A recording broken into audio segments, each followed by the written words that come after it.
રાજકોટ જિલ્લાના ધોરાજી તાલુકામાં થોડા દિવસો પહેલા કોર્ટ તરફ જવાનો મુખ્ય માર્ગ બિસ્માર હાલતમાં હતો અને વકીલો તથા વાહન ચાલકો તથા રાહદારીઓને ભારે મુશ્કેલીઓ સહન કરવાનો વારો પડતો હતો। ત્યારે આ અહેવાલ CN24 ન્યૂઝ ચેનલ પર પ્રસારિત કરવામાં આવતા તેની ધારદાર અસરથી તંત્ર દોડતું થયું છે અને કોર્ટ તરફ જવાના મુખ્ય માર્ગનું સમારકામ તાત્કાલિક કરી રહ્યા છે અને બિસ્માર હાલત રસ્તાઓ હોય તેને ખોદકામ કરવામાં આવી રહ્યો છે।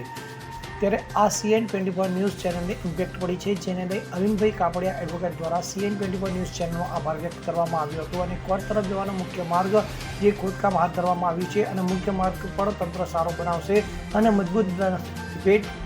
મજબૂત રસ્તાઓ બનશે તેવી આશા વ્યક્ત કરી હતી। અરવિંદ કાપડિયા એડવોકેટ ઇલેક્ટ્રોનિક્સ મીડિયામાં હાલના જે આ કોર્ટવાળો રોડ છે એ સંબંધે અમોએ અમારી વ્યથા ઠાલવી હતી અને તંત્રમાં મીડિયા મારફતે રજૂઆત કરી હતી, જેના પડઘા સ્વરૂપે આ રોડની કામગીરી તંત્ર દ્વારા ચાલુ કરવામાં આવી છે, જેથી કરીને તમામ ઇલેક્ટ્રોનિક્સ મીડિયાનો આ તકે ધોરાજીની જનતા તથા વકીલો વતી આભાર માનું છું અને તંત્ર પાસે એવી અપેક્ષા રાખું છું કે સારી ક્વોલિટીનો ઉચ્ચતમ ગુણવત્તાનો પહેલાં જ ચોમાસે ધોવાઈ ન જાય એવો રોડ તંત્ર દ્વારા વહેલામાં વહેલી તકે બનાવવામાં આવે એવી માગણી છે।